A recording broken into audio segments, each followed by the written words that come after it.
হাতে হ্যান্ডকাপ পরানো হলো, চোখ বেঁধে ফেলা হলো আর কি। গাড়িতে উঠালেন, গাড়িতে ভিতরে আমি বসলাম, উচ্চস্বরে গান ছেড়ে দেওয়া হলো, হিন্দি গান।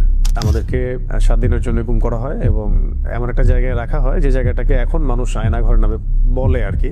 এই সুযোগটা কাজে লাগিয়ে খুব সুন্দরভাবে এটাকে পালিশ করা হচ্ছিল আর কি, যে আমরা পারিবারিক কারণে মাইক্রো সহ মানে গাড়ি সহ 7 দিন আত্মগোপনে চলে গেলাম, তাই না? এটা পুরোই মিথ্যা ছিল, এটা কোনো ব্যক্তিগত ইস্যু ছিল না, এটা একটা পরিকল্পিত গুম ইস্যু ছিল আর কি।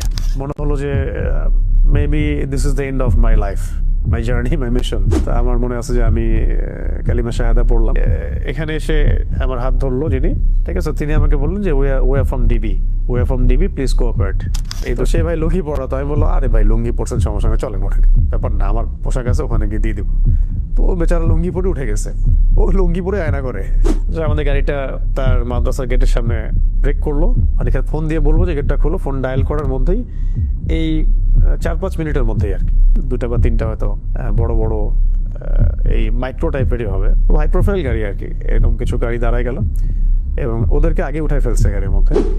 ভেতরে যদি আপনাকে মারাও হয়, পিটানো হয়, বাইরে আপনি সাউন্ড যাবে না যদি আপনি চিৎকার করেন। যেই খিচুড়ি আমার ওয়াইফের বাসায় খাওয়ার কথা ছিল, আল্লাহ পাক আমাকে ওই দিন সকালে, মানে জুমার দিন সকালবেলা আমার সামনে যে খাবারটা আসলো সেটা ছিল খিচুড়ি। যে আমাদের লোকেশনটা ট্রেস করা হয়েছিল বাংলাদেশের একটা গোয়েন্দা সংস্থার হেডকোয়ার্টারে, যেটা আপনারা জানেন, এটা তো অনলাইনে আসছিল আর কি, এটা তো সবাই জানে কথা। তখন কিন্তু অনেস্টলি স্পিকিং যে আমাকে এত মানুষ চিনেও না। ওই সময়ে সেই দুজন ভাই এসে আমাকে বলছিলেন যে ভাই আদনান ভাই না আপনি? তা আমি বলছেন জি ভাই, আপনাকে এই জায়গায় এইভাবে দেখবো এটা আমরা কল্পনাও করি নাই। কখনো বলছে যে তুমি না শাহাদাতের ওয়াজ করো, এখন কি তোমাকে ক্রস ফায়ারে দিব, শহীদ করে দিব, মানে এরকমও কথা আসতেছিল কি। তো যারা রিমান্ড করে তাদেরকে বড় ভাই বলে সম্বোধন করা হয়, আর যারা সার্ভিস দেয় তাদেরকে ছোট ভাই বলা হয়। রিমান্ড তো একটার পর একটা হচ্ছেই, প্রতিদিনে মনে হয় 1-2টা করে রিমান্ড হতো, রাত্রে 1টা করে হতো।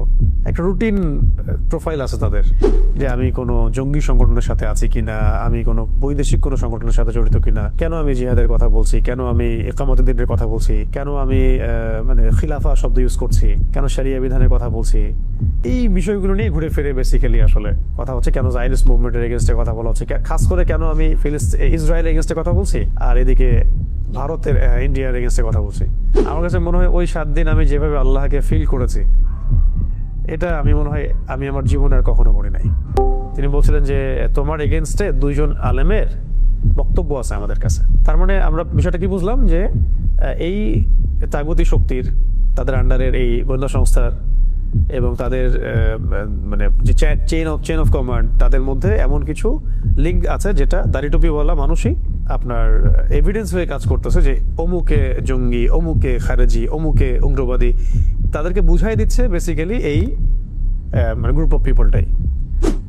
সারা দেশের মধ্যে অগণিত দিনী ভাই রাস্তায় নামলেন, মানববন্ধন করলেন, প্রোটেস্ট করলেন, ফেসবুকে লেখালেখি করলেন, সামাজিক যোগাযোগ মাধ্যমে লেখালেখি করলেন। দেশ তো ছিলই, দেশের বাইরেও অনেক অ্যাক্টিভিস্টরাও এটার সাথে যুক্ত ছিল। ফেস দ্য পিপলের সাগর ভাইয়ের কথা না বললেই না। দীর্ঘ সময় আমরা সেটা ওইভাবে অনলাইনে বলতে পারি নাই।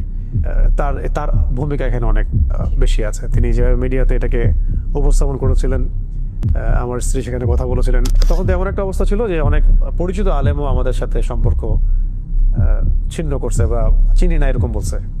নাম বললে আপনার অবাক হয়ে যাবে যে কোন কোন আলেম এগুলো বলছে, বলতে চাচ্ছি না এগুলো।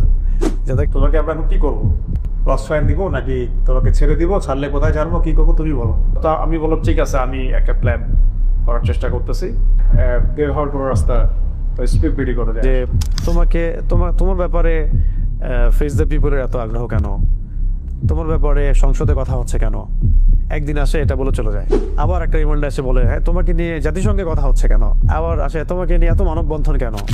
এই কথাগুলো আমরা দাওয়াতের মেজাজে বলেছি, কোনো পলিটিক্যাল পার্টি বিলং করে বলিনি কখনো, আর আমরা কখনো কোনো পলিটিক্যাল পার্টিতে যোগ দিইনি কখনো, এখনো দেই নেই, বা আমাদের রেপুটেশনে এগুলো নাই।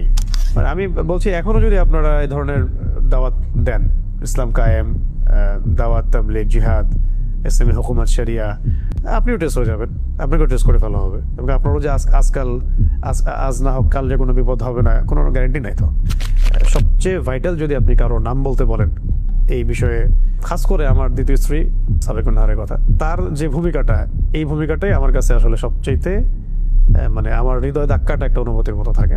আমার প্রথম স্ত্রী এবং আমার এই পরিবারের যে সবর ইস্তেকমে বিপদগুলো ফেস করা সবকিছু মিলিয়ে এটা সৌভাগ্য যে আল্লাহ রাব্বুল আলামিন আমাকে তার মতো একটা স্ত্রী দান করেছেন, আলহামদুলিল্লাহ। যদিও ওই 7 দিন ভয়াবহ এবং অনেক সাফার আমাদেরকে করতে হয়েছে, তারপর আমি আমার জায়গা থেকে এভাবে উপস্থাপন করলাম যে অন্য ভাইদের ত্যাগ, কোরবানি এবং তাদের উপর যে জুলুম, তাদের মাজলুমিয়ত দেখে আমাদের কাছে মনে হয়, আমরা 4 জন, আমাদের কাছে মনে হয় যে এটা তাদের সবচেয়ে ভালো আচরণ ছিল আমাদের সাথে।